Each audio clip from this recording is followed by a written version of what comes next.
ఒకడున్నాడంట, వాడు దూరదేశం వెళ్ళిపోతున్నాడంట. కుక్కను తీసుకెళ్ళడానికి అవకాశం లేదు. అది ఇక్కడ ఉంటే దారుణం అయిపోయింది దాని జీవితం. అందుకని దాన్ని చంపేద్దాం అనుకున్నాడంట. దాన్ని చంపేసి దాని ప్రాణానికి విమోచన కలిగిద్దాం అనుకున్నాడంట.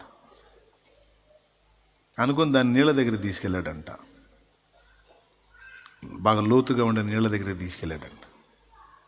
నమ్మకంగా పాపం వెంటబడిపోయింది. పట్టుకొని ఆ గొలుసు ఇక్కడ చైన్ ఇది ఉంటుంది కదా, ఏమంటారు దాన్ని, బెల్ట్ పట్టుకుని అవంతా నీళ్ళల్లో వేసి ముంచుతున్నాడంట. దాన్ని చంపేసి ఇంకా తన దావన వెళ్ళిపోవాలని. పాప అది పెనుగులాడుతూ ఉంది, కొట్టుమిట్టాడుతూ ఉంది, కాళ్ళతో గిలగిల తన్నుకుంటా ఉంది. ఏంటి ఇటు చేస్తున్నాడని తీసుకొచ్చాను. అది దాన్ని ముంచే ఈ రందిలో అది 3 భాగాలు అయిపోయింది. దాని ఊపిరి ఇంకొక భాగం కొట్టుమిట్టాడుతూ ఉంది. ఆ టైంలో వీడి కాలు స్లిప్ అయి పడ్డాడంట నీళ్ళల్లో. చిత్రం ఏంటంటే వీడికి ఈత రాదు. వీడు మునుగుతున్నాడు, లెగుస్తున్నాడు, కుక్కను వదిలిపెట్టాడు. ఇప్పుడు వీడు తను తాను కాపాడుకునే పరిస్థితిలో ఉన్నాడు. విషయం ఏంటంటే కుక్కకి ఈదటం వచ్చు. వీడు నీళ్ళల్లో పడ్డ తర్వాత అది తేరుకొని వీడు మునుగుతా లెగుస్తా గందరగోళం అయిపోతూ ఉంటే అది ఈదుకుంటా వాడి దగ్గరికి వెళ్ళి కాలర పట్టుకొని ఈదుకుంటా లాక్కొచ్చి ఒడ్డుకేసిందంట.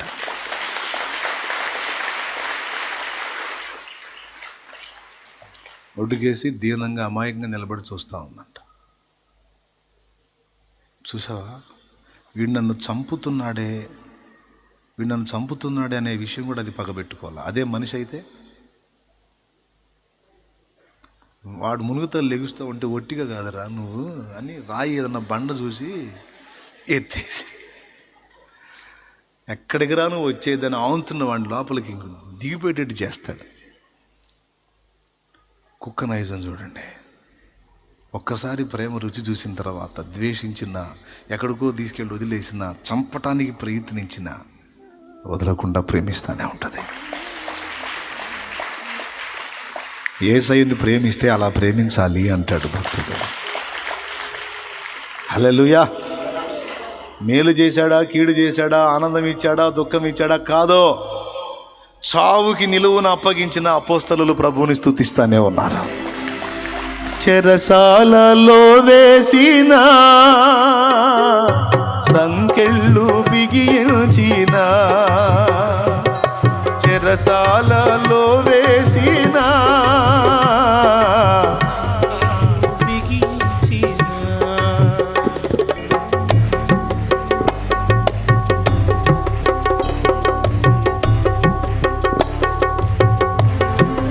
దేవునికి మహిమ.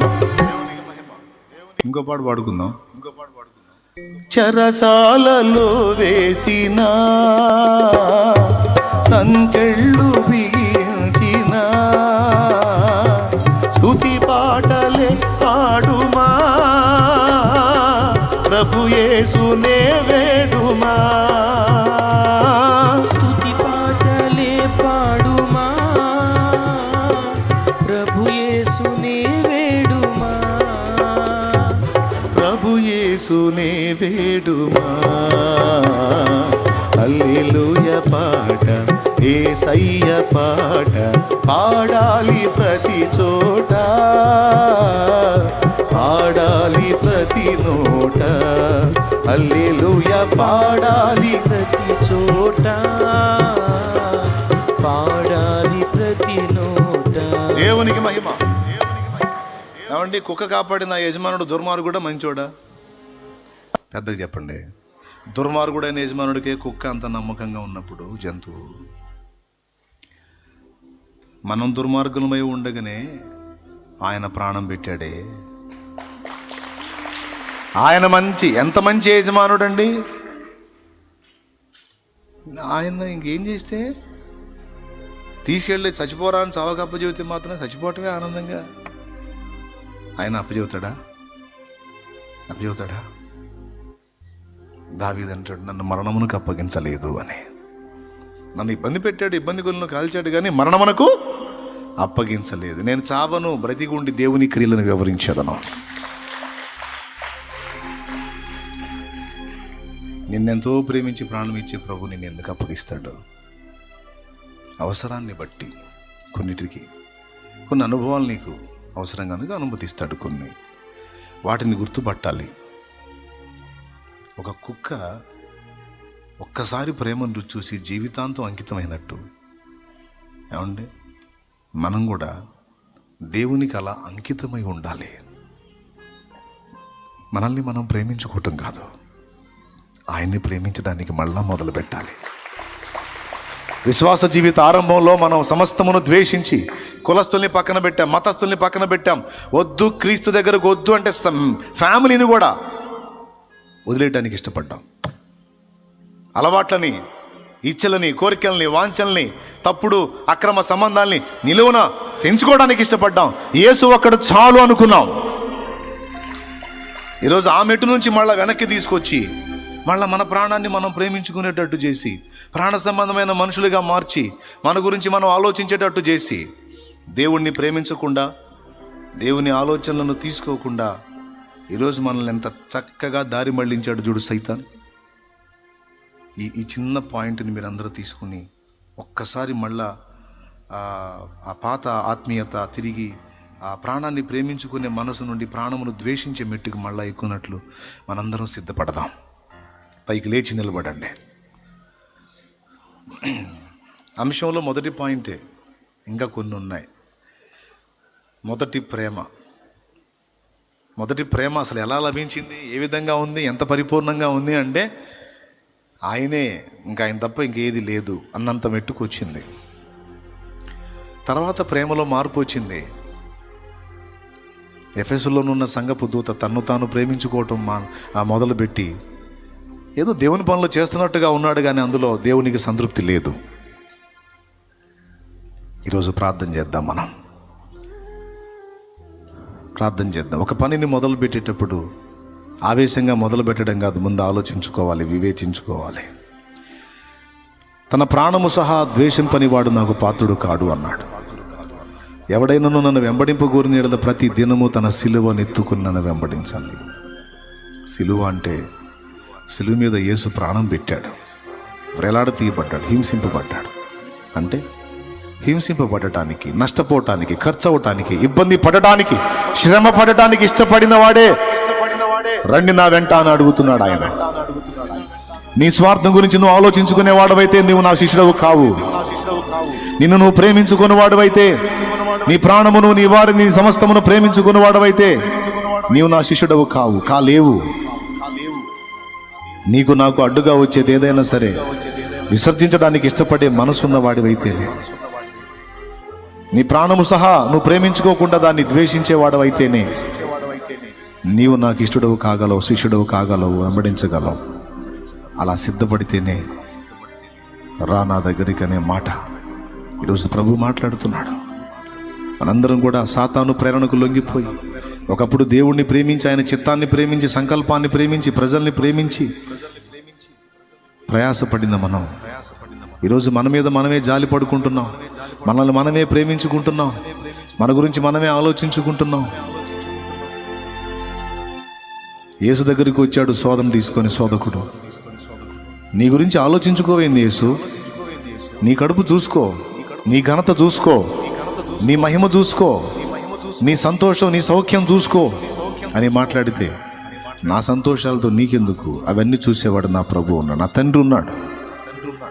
ఆయన నాకు అన్నీ తప్పకుండా మేలుగానే మారుస్తాడు. నాకు నీ సలహాలేం అక్కర్లేదు, నీ ప్రేమ నాకేం అక్కర్లేదు, పొమ్ము అని త్రోసేశాడు. ఆ శోధకుడు నీ దగ్గర కూడా వచ్చి నీ లైఫ్ ఏంటి, నీ జీవితం ఏంటి, నీ సంగతి ఏంటి, నీ గురించి ఆలోచించుకో, నీ ప్రాణాన్ని గురించి ఆలోచించు, నీ సంతోషాలు, నీ సౌఖ్యాలు, నీ జీవితం, నీ ఇల్లు, నీ సంసారం, నీ కుటుంబం. కాదు కాదు కాదు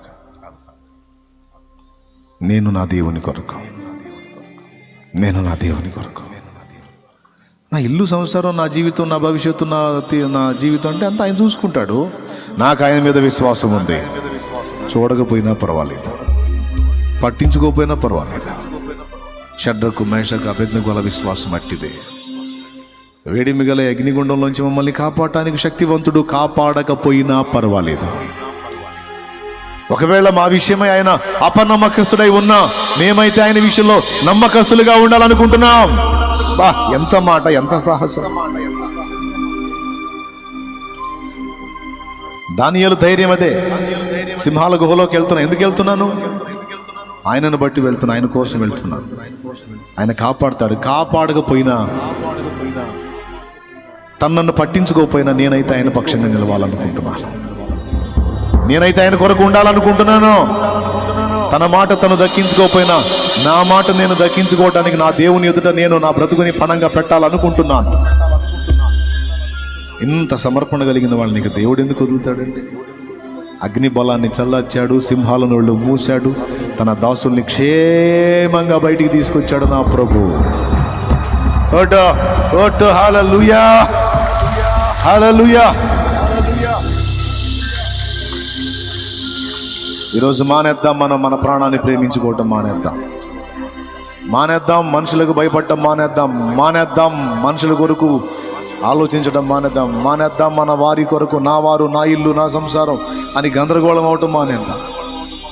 సమస్తమును దేవుని చేతికి అప్పగించి దేవుణ్ణి ప్రేమిద్దాం. ప్రారంభంలో ఎలాగైతే ప్రేమించామో, కూర్చున్న ఆయనే, లేచిన ఆయనే, పడుకున్న ఆయనే, రాత్రిలో ఆయనే, పగటిలో ఆయనే, సంతోషము ఆయనే, ఆనందము ఆయనే, మహిమ ఆయనదే. ఏది పట్టినా ఆయనే లోకంగా జీవించిన మనం ఈరోజు ఏదో రకరకాలుగా అయిపోతున్నాం. సరి చేసుకుందాం. దేవా, మమ్మల్ని క్షమించు. ఈరోజు సూటిగా తేటగా మా అందరితో మాట్లాడాం. నిజంగా మా ప్రారంభాలన్నీ అలానే ఉన్నాయి. మా అందరి ప్రారంభాలు నీవే ప్రపంచంగా ప్రారంభమైనాయి, నిన్ను ప్రేమిస్తూ ప్రారంభమైనాయి. ఇదిగో ఈ మజిలీకి వచ్చేటప్పటికి మేము తిరిగి ఒక్కసారి వెనక్కి చూస్తే మేమున్న మెట్టు మాకు స్పష్టంగా అర్థమవుతుంది. నిన్ను ప్రేమించడం పక్కన పెట్టి మమ్మల్ని మేము ప్రేమించుకుంటున్నాం. వాస్తవంగా నిన్ను ప్రేమించాలి, మా ప్రాణముతో సహా సమస్తమును ద్వేషించాలి. కానీ ఇప్పుడు రివర్స్ అయిపోయింది. నిన్ను పక్కన పెట్టేసి సమస్తమును ప్రేమించే దిక్కుమాలిన స్థితికి, దిగజారిన స్థితికి మేము వెళ్ళిపోయాం. దయచేసి మమ్మల్ని క్షమించి తిరిగి నిన్ను ప్రేమించినట్లు, మొదటి ఆత్మీయత మాలో ప్రారంభించినట్లు సహాయము చేతండి. మొదట మాకుండిన భారము, మొదట మాకుండిన ఆత్మీయత, మొదట మాకుండిన సమర్పణ, మొదట మాకుండిన ప్రేమ, ఈ నాలుగింటి విషయంలో తిరిగి మమ్మల్ని పునరుద్ధరించు ప్రభువా. నన్ను, నా బిడ్డలందరినీ కూడా ఈ విషయమే హెచ్చరిక చేశారు. Thanks lord. మా బిడ్డలందరినీ, మమ్మల్ని మొత్తాన్ని సరిచేయండి. ఈ లైవ్ ద్వారా, జూమ్ ద్వారా ఎంతమంది అందుబాటులోకి వచ్చి వీక్షిస్తున్నారో, వింటున్నారో, వారు కూడా తమను తాము ప్రేమించుకోవటం మానేసి, నా ప్రభువా, తమ ప్రాణంతో సహా ద్వేషించి సంపూర్తిగా ప్రారంభంలో నిన్ను ఎలా ప్రేమించారో ఇప్పుడు కూడా అలాగనే ప్రేమించినట్లు మా అందరి ఆత్మీయతలు తిరిగి సరిచేయమని, మమ్మల్ని అందరినీ చక్కదిద్దమని వేడుకుంటున్నాం. ఈ మధ్యాహ్నం వేళ ఇక్కడికి వచ్చిన బిడ్డలందరూ, క్రొత్తవారు కానీ పాతవారు కానీ ఎవరైనా సరే ఈ మాటలు విన్నవారు, నిన్ను వెంబడించాలంటే ఎలాంటి సమర్పణలో ఉండాలో, ఎలాంటి ప్రతిష్టలో ఉండాలో, ఎలాంటి తీర్మానంలో ఉండాలో, ఎలాంటి నిశ్చయత కలిగి ఉండాలో హెచ్చరించబడ్డారు గనుక పట్టుబట్టి నా ప్రభా, నీ ద్వారా సమస్తమునైనా సాధించినట్లుగా కృపనివ్వమని మా బిడ్డలందరినీ, నేను మరొకసారి పరిచారకుల్ని, విశ్వాసుల్ని, సేవకుల్ని, లైవ్లో జూమ్లో ఉన్న బిడ్డల్ని సమస్తమును కూడా నీ చేతికి అప్పగించుకుంటూ యేసు నామములో ప్రార్థించి స్తుతించి నిన్ను మహిమపరచుకుంటున్నాం తండ్రి. బిడ్డలు విశ్వాసంతో తెచ్చిన నూనె నీ శక్తితో నింపు. దాన్ని వినియోగించి ప్రార్థించడం ద్వారా స్వస్థతలు చేకూర్చు. ఎదుటివారి విషయమే వారి హృదయాల్లో ఆత్మల భారం ఇవ్వు నాయన. నీ చిత్తము నెరవేర్చడం కోసం రోషాన్ని, పట్టుదలను, భారాన్ని ఇవ్వు అయ్యా. ఇప్పుడు ఎక్కడ దిగజారిపోయారో ఆలోచించుకొని తిరిగి నిన్ను మళ్ళా ప్రేమించడానికి సహాయం చేయి. నీకు దగ్గర అవటానికి సహాయం చేయి. బిడ్డలందరినీ నీ చల్లని చేత్తో తాకి పరిశుద్ధాత్మతో మమ్మల్ని అందరిని అభిషేకించి నీ రాకకై ఆయత్తపరచమని, దిగజారిన స్థితి నుంచి మమ్మల్ని అందరినీ తిరిగి లేవనెత్తమని, స్తుతి మహిమ నీకు చెల్లిస్తూ తిరిగి వెళ్ళనై ఉండగా మార్గమందు తోడై ఉండు, పరిచర్యలన్నిటా తోడై ఉండు, సహాయం వచ్చి స్తుతి మహిమ మీకు చెల్లిస్తూ యేసు నామములో ప్రార్థిస్తున్నాం తండ్రి. ఆమేన్. ఒక చిన్న మాట మీరు నాకు చెప్పండి. మీ క్షేమాన్ని గురించి మీరు ఎక్కువగా ప్రయాసపడటం వల్ల మేలు పొందగలుగుతారా? దేవుడు జోక్యం చేసుకుంటే మేలు కలుగుతుందా? మీ క్షేమాన్ని గురించి మీరు ఆలోచిస్తే మంచిదా, దేవుడు ఆలోచిస్తే మంచిదా? మన క్షేమాన్ని గురించి, మన ఫ్యూచర్ దేవుడు డిజైన్ చేస్తే బాగుంటుందా, మనం డిజైన్ చేసుకుంటే బాగుంటుందా? మనల్ని మనం ప్రేమించుకుంటే బాగుంటుందా, మనల్ని దేవుని ప్రేమకు అప్పగించుకొని మనం దేవుణ్ణి ప్రేమిస్తే మంచిదే? యా. ఎందుకంటే చివరి మాట సింపుల్, ఒక మాట, మనల్ని మనం ప్రేమించుకుంటే దేవుణ్ణి ప్రేమించలేం. మనం దేవుణ్ణి ప్రేమిస్తే ఖచ్చితంగా మనల్ని మనం తృణీకరించుకుంటాం.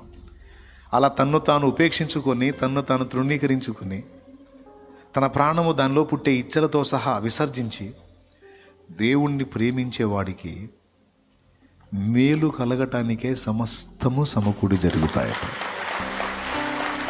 ఎలాంటి మైండ్ ఉన్న వ్యక్తికి ఏదన్నా జరగని మైనసే ఉండదు, అదంతా ప్లస్గానే మారింది. అది వాగ్దానం, అక్కడుంది తాళం. అందుకే ఎవడైనాను ప్రభువును ప్రేమింపకుండిన ఎడల వాడు శాపగ్రస్తుడు అన్నాడు పౌలు. ఎందుకంటే ఆశీర్వాదాల మూట ప్రభువును ప్రేమించే వానికి ఏది జరిగినా అది మేలుకే వచ్చిందట. అందుకే చెబుతున్నాను, మనల్ని మనం ప్రేమించుకోవటం కాదు, ప్రభువుని మనం ప్రేమిస్తే పరోక్షంగా మనల్ని మనం సేవ్ చేసుకున్నట్టే. ఎవరిని ప్రేమిస్తే? దానియేలు ప్రభువుని ప్రేమించాడు, ఏం జరిగిందో మీకు తెలుసు. ఆ ముగ్గురు భక్తులు ప్రభువునే ప్రేమించారు, ఏం జరిగిందో మీకు తెలుసు. అబ్రహాము దేవుణ్ణి ప్రేమించాడు, ఏం జరిగిందో మీకు తెలుసు. పౌలు దేవుణ్ణి ప్రేమించాడు, పేతురు, భక్తులందరూ దేవుని ప్రేమించారు. పిచ్చి, దేవుని పిచ్చి, ఇంకా తమను తాము పట్టించుకోలా. అందుకే వారి విషయంలో దేవుడు అన్ని సంగతుల విషయమే వారిని ఆశీర్వదించాడు. కాబట్టి మన ఆశీర్వాదం, మన విజయము, మన గెలుపు, మన ఆనందం, మన మనశ్శాంతి అంతా మనం దేవుని ప్రేమించడంలో ఉంది, కానీ మనల్ని మనం ప్రేమించుకోవటంలో లేదు. కాబట్టి మన మీద మనం జాలిపడటం, ప్రేమించటం, మన గురించి మనం ఏదో చేసుకోవాలనే ఆలోచన, ఇది మనల్ని మనం నిలబెట్టుకోవడానికి, మనల్ని మనం గెలిపించుకోవడానికి, మనల్ని మనం ఏదో చేసుకోవడానికి వద్దులే. అర్థమైందా? ఇంకా మళ్ళీ ఇంకోసారి చెప్పాలా? ఓకేనా? బాగానే ఉంది కదా? మాతల్లో మింగట్లేదు కదా? రైట్. ఫైనల్ బ్లెస్సింగ్ ఇచ్చామా? అజయ్,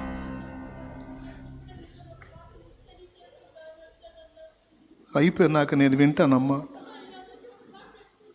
వాళ్ళందరూ వినే సమయం కాదమ్మా, నువ్వు చేయరా ప్రార్థన. వెయిట్. దేవునికి మహిమ కలుగును గాక. పరిశుద్ధ తండ్రి, నీకు వందనాలు. మా బిడ్డలందరినీ కూడా పేరు పేరున దీవించు నాయన. ఈ బిడ్డలందరూ ఎవరెవరు ఏ విషయాలలో నా ప్రభా ఇక్కడికి వచ్చారో నా తండ్రి, ఈరోజు ఒకటే మాట అందరికీ సుస్పష్టంగా అందించావు తండ్రి, నీకు వందనాలు. నీ గురించి నువ్వు ఆలోచించటం, నిన్ను నువ్వు ప్రేమించటం, నీ గురించి నిన్ను నువ్వు రక్షించుకోవటానికి ఏదో ఆలోచనలు వెతుక్కోవటం, నిన్ను నువ్వు నీ ఫ్యామిలీని నువ్వు సేవ్ చేసుకోవటానికి ఏదో స్కెచ్లు గీసుకోవటం, ఇవన్నీ కాదు. నువ్వు దేవుని ప్రేమించు, దేవుణ్ణి విశ్వసించు, దేవుణ్ణి హత్తుకో. స్టార్టింగ్లో ఎలా అయితే దేవుణ్ణి ప్రేమించి హత్తుకున్నావో అదే మెట్టుకు మళ్ళా తిరిగి రా. తప్పకుండా స్టార్టింగ్లో తోడై ఉండి వరుస కార్యాలు చేసిన దేవుడు ఇప్పుడు మరి నిశ్చయముగా తోడై ఉండి చేస్తాడు అనే అద్భుత సంగతులు, మేలు కలగడానికి సమస్తము సమకూర్చి జరిగిస్తావనే అద్భుత సత్యాన్ని ఈరోజు మా అందరి హృదయాల్లో ముద్రించినందుకు నీకు వందనాలు చెల్లిస్తున్నాను. మళ్ళొక్కసారి మా బిడ్డల్ని నీ చేతులకు అప్పగిస్తున్నా. మా అందరి మధ్య ఉన్న ఆ తల్లి ఏ బాధలో ఏ దుఃఖంలో ఉందో ఆమె సమస్యను కూడా యేసు నామములో పరిష్కరించి, ఆమె చెప్పిన సమస్యలన్నింటినీ కూడా నీవే తొలగించండి. లైవ్ ద్వారా, జూమ్ ద్వారా ఎవరెవరు ఏ విషయాలు నలుగుతున్నారో వారికి ఇదిగో ఈ రూపేణ పరిష్కారాన్ని దయచేయమని. చిన్నలు, పెద్దలు, వృద్ధులు, స్త్రీలు, పురుషులు, యవనులు పేరు పేరున యేసు నామమున దీవెన నొందుదురుగాక. జ్ఞాపకం చేసుకుని బిడ్డలందరినీ దీవించమని యేసు నామమున వేడుచున్నాం తండ్రి. Final blessing.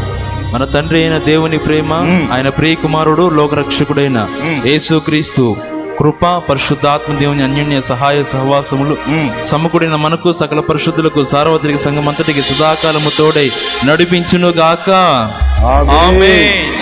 హల్లెలూయా, హల్లెలూయా, హల్లెలూయా, హల్లెలూయా, హల్లెలూయా. నాలో నీవు, నీలో నేను, నాలో నీవు, నీలో నేను ఉండాలని, నీ అందే పరవశించాలని.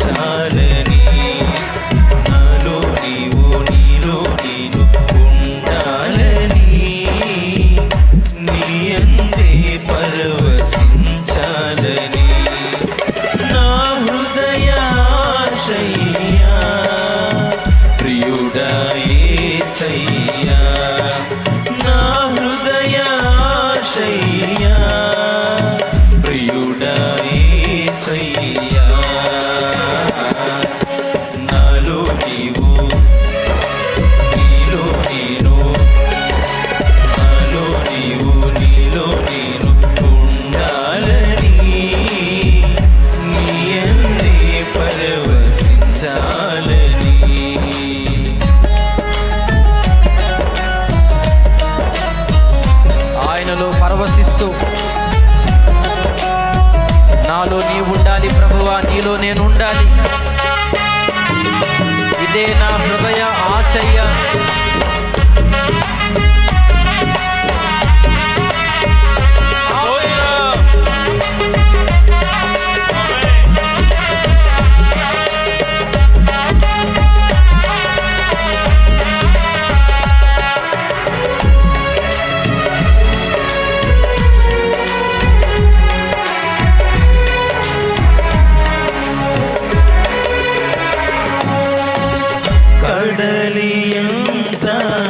ఎగసి పడిన హద్దు దాటదు నీ ఆజ్ఞలేక.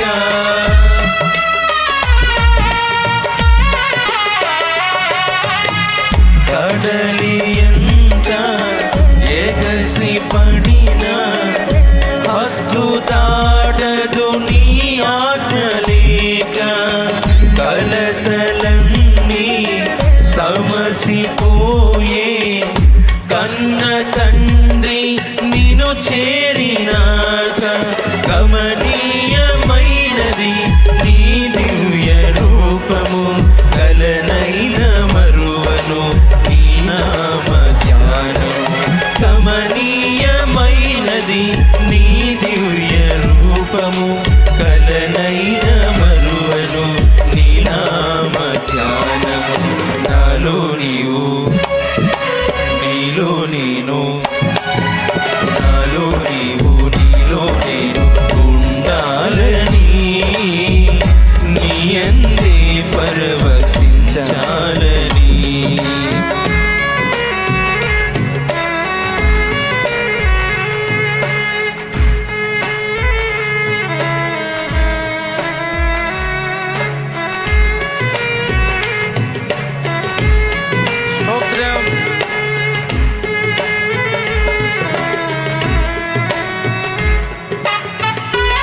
యేసయ్యా నీకు స్తోత్రము తండ్రి.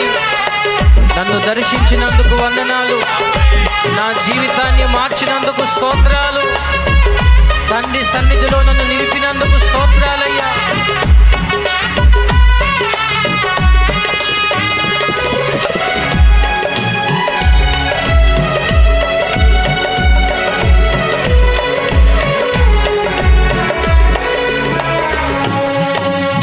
కమ్మనైన బ్రతుకు పాట పాడు పొందును నీలో యేసయ్యా.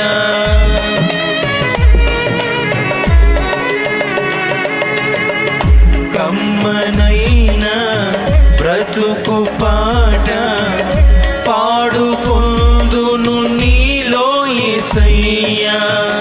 కంటి పాప ఇంటి దీపం నిండు వెలుగు నీవే కదయ్యా. కరుణా తరంగము తాకిను హృదయము, కనురెప్ప పాటును మారేను జీవితం. కరుణా తరంగము తాకిను హృదయము, కనురెప్ప పాటును మారేను జీవితం. నాలో నీవు, నీలో నేను, నాలో నీవు, నీలో నేను ఉండాలని, నీ అందే పరవశించాలని.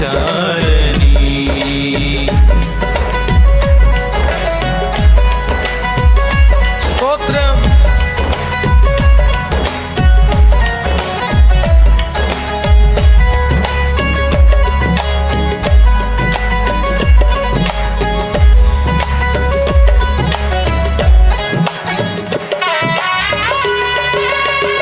ఆమేన్.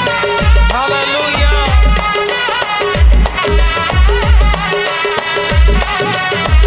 స్తోత్రం. లార్డ్ హల్లెలూయా. స్నేహమైన సందడైన ప్రాణమైన నీవే యేసయ్యా.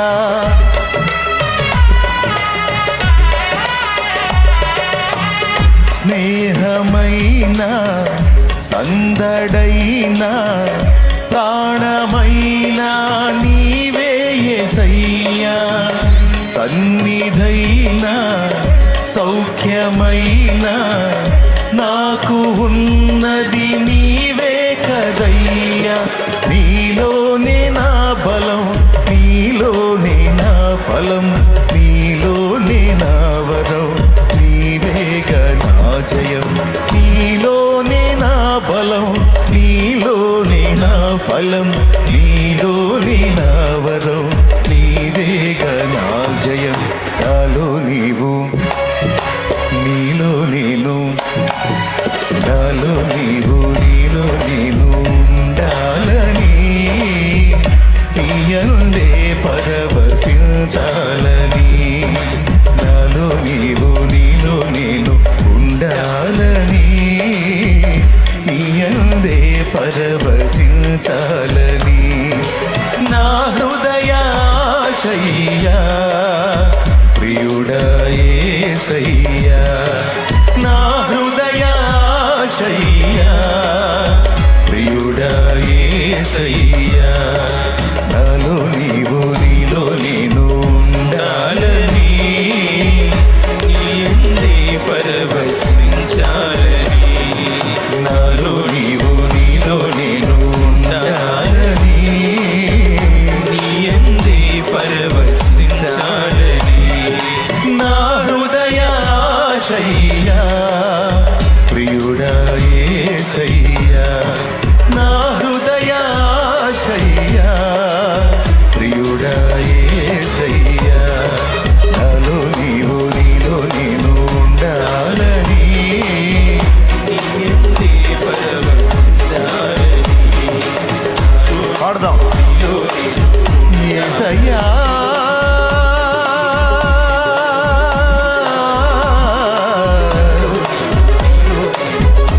యేసయ్యా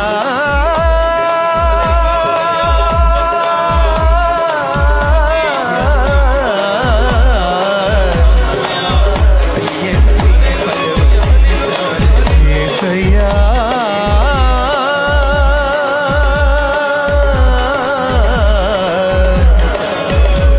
నీకే ఆరాధన.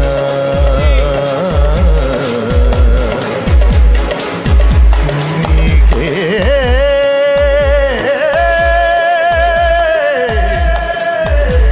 ఆరాధన. దేవా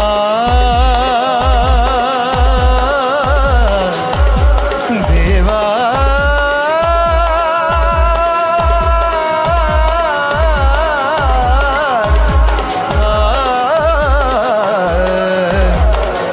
దేవా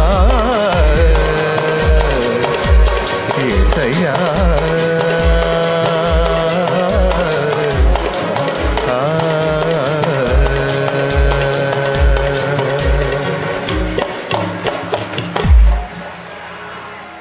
స్నేహమైన సందడైన ప్రాణమైన నీవే యేసయ్యా, సన్నిధైన సౌఖ్యమైన నాకు ఉన్నది నీవే కదయ్యా. నీలోనే నా బలం, నీలోనే నా ఫలం, నీలోనే నా వరం, నీవేగా నా జయం. నాలో నీవు, నీలో నేను ఉండాలని, నీయందే పరవశించాలని.